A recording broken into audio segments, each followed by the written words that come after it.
एमती गोटे रोग जदि थे आरंभ है तार शेष कौटी तार ठिकाना ही नहीं।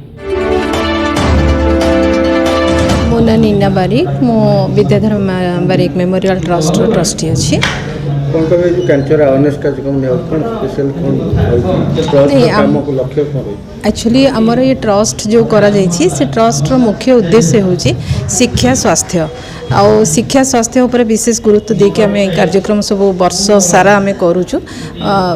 वर्तमान आम लास्ट ईयर भी करूँ ए वर्ष भी करूँ।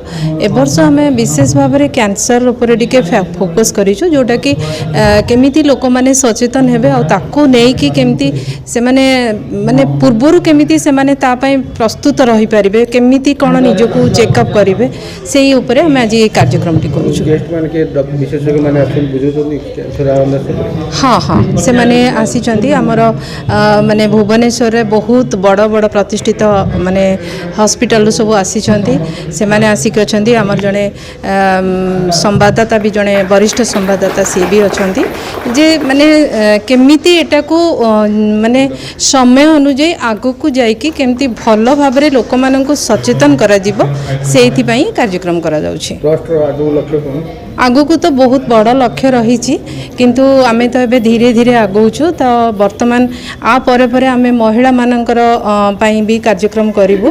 महिला दिवस आसुछि आगो को तापरे हमर अछि पणा संक्रांति अवसर हमर जो ओडिया नववर्ष सेति पई भी आमे कार्यक्रम करिवु बोली चिंता करिछु।